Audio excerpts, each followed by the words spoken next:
This video is part of a new series called the Photo Video Starter Kit, where we're going to cover the basic skills and terms that you need to go from beginner to better. The first thing we're going to cover is the exposure triangle.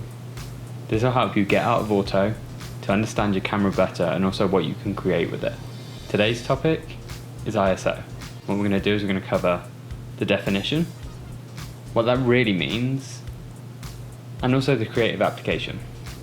So the definition of ISO, in digital photography, it measures how sensitive the image sensor is to light. What this means is that much like the exposure slider on your photo editor software, like Lightroom, that kind of thing, it digitally increases the level of light that your sensor is picking up. The creative application for this is that it allows you to keep your shutter speed or aperture constant to achieve the creative look you want, while still getting the exposure you need. So for example, you might be in a situation where there's not tons of light, but you want a quick shutter speed because you need to freeze the motion. By putting the ISO up, you can still expose correctly while achieving this. Now, a consideration to keep in mind with ISO is that the higher you push it, the more noise you'll introduce into the photo. So use it sparingly. Try and keep it as low as possible. That said, most modern cameras today, like for example the A7 III that I'm shooting on, have got a really wide ISO range, and they perform really well without introducing too much noise, even up into the thousands. So you just need to bear in mind that there's a trade-off for what you're trying to achieve.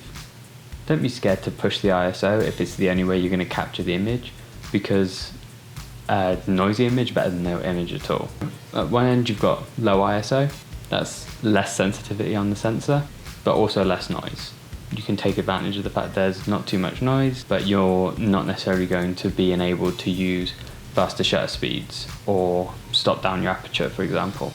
On the flip side to that, if you're doing a long exposure, so you've got an extremely slow shutter speed, you probably want to put the ISO as low as possible, because any additional light in that situation is probably going to hurt rather than help. At the other end of the spectrum, you've got the high ISOs. Now, these can allow you to be creative in different ways. You can go for a really high shutter speed, freeze the motion, and use the ISO to expose it properly. Just bear in mind there will be a trade-off with some noise. Sometimes, even if you're not using a creative application that's specific to trading off, sometimes you're just in a really low light situation. You've got your aperture wide open, your shutter speed is as low as it can get without introducing camera shake, and it's still dark. So then you need to put the ISO up as well. Now bear in mind, these situations are likely to introduce the most noise because you're already riding that line of exposing just under anyway. So if it's a low light situation, just be careful watching where you need to be. But I find it's always better to try and get your exposure correct in camera than try and fix it in post, even shooting raw. So yeah, that was ISO. Next time we're going to cover aperture, and then we'll wrap it up with the third in the series, which will be shutter speed. After the exposure triangle, we'll move on to other aspects. Thanks for watching. I hope you found that helpful. Be sure to subscribe and hit the bell so you're notified when I post a new video. Give this video a thumbs up if you liked it, because it really helps in the algorithm, especially for small channels like this. The main way we're going to survive on YouTube is by getting into that sidebar, getting recommended videos, that kind of thing.